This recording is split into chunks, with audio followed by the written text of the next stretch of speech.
গোপন সূত্রের খবরের ভিত্তিতে উত্তর জেলা পুলিশ সুপার ভানুপদ চক্রবর্তীর নেতৃত্বে আইজল থেকে রাজ্যে প্রবেশের পথে TR01BG0314 একটি নম্বরের যাত্রীবাহী বোলেরো গাড়িতে তল্লাশি চালিয়ে 6 কোটি টাকার ইয়াবা ট্যাবলেট সহ 2 নেশা পাচারকারীকে গ্রেপ্তার করে দামছড়া থানার পুলিশ।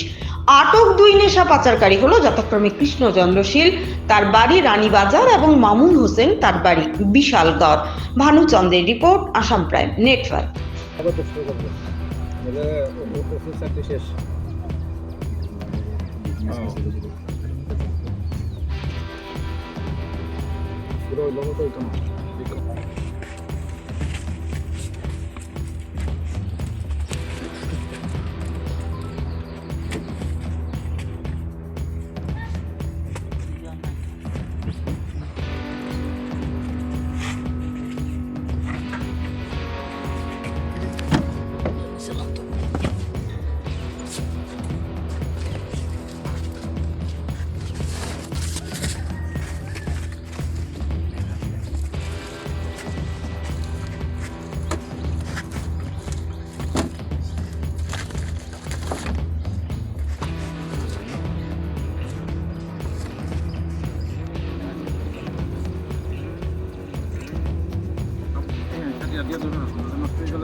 একটা প্যাকেটের মধ্যে 200 করে সেটা আছে।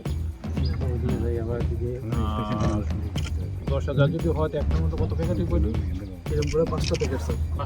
5টা প্যাকেটের মধ্যে প্রত্যেক প্যাকেটে আবার 10টা করে প্যাকেট, এরকম ব্লু প্যাকেট।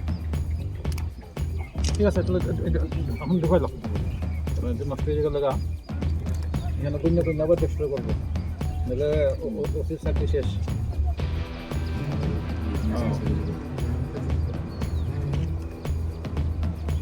পুরো ওই লোকটা হইতো না।